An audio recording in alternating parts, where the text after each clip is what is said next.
Farm Basics is brought to you by the Liberty Link Trait and Ignite herbicide from Bayer. The most reliable weed management solution, Liberty Link and Ignite are the link to efficient row crop production and sustainable weed management. During our Farm Basics time today, we're going to talk about a growing trend in our industry, and that is the use of land rollers. Now, Darren, when I first saw a land roller out there, I'm like, what are you doing? You're going to create all kinds of compaction. Oh, no, you're not. I tell you what, Brian, that's a common misconception that people have about land rolling. And the other thing I was just thinking about, since we're here in this soybean stubble, you know, when we were combining soybeans this year, that head was just right down on the ground. And when you've got a situation where your pods are fairly close to the ground, like this year we were planting a little bit later than normal, and you say, wow, I just want my beans to get some height because I know I'm going to have pods on the ground.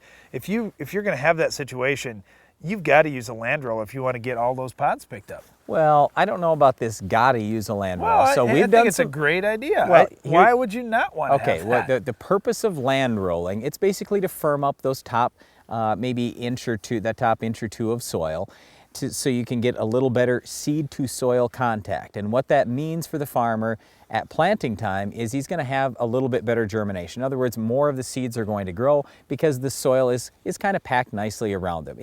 I'm not so worried about the planting time, Brent. What I'm worried about is come harvest, if you've got some rocks out in that field, or even if you have some lumpy ground where you've got big chunks of hard soil that may not break down all season in a drier area as you move further west in the Corn Belt, you've got to kind of level things off and push those back in. Now all of a sudden your field's going to be great to deal with this year. Okay, so if you're a non-farmer, what we're talking about here is soybeans have pods that are maybe an inch or 2 or 3 inches off the ground, so we have to run the head on the combine basically right on the ground. With corn, hopefully the ears are standing nice 3-4 feet tall. You don't have to run the head on the ground, so this later season thing isn't nearly as big a deal in corn as it is in soybeans or other crops that have pods low to the ground.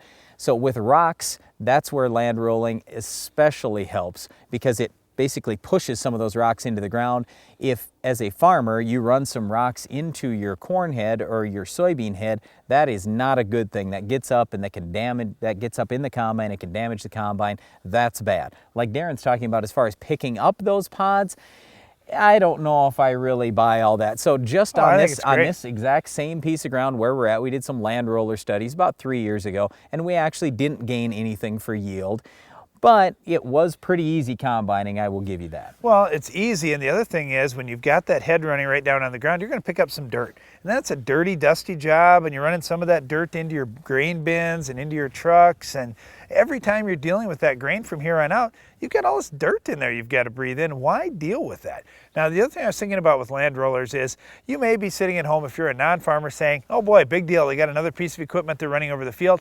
This is actually something you should do with your own lawn. And I'm serious about this. Like my lawn, for example, when I'm walking across it with a push mower, it's bumpy, and when I'm running around out there with my little kids, it's uneven and bumpy. If you run something like a land roller on a smaller scale, you can pull it right behind a riding lawnmower, for example. You can pack that ground back down and have it nice and smooth out the... Well, you can, but you might have to kind of rough the ground up a little bit first. Go through with a little light tillage or get the ground a little bit wetter, because I've been out in drier lawns where people have tried to do that and they didn't do a whole lot of good. If you've got some ground that's a little bit uneven, maybe you've got some rocks out there or some hard chunks of soil that have been tilled up, a land roller is a great way to smooth out that surface. If you do it right after you're planting in a crop like soybeans, you get better seed to soil contact, better emergence out of your beans.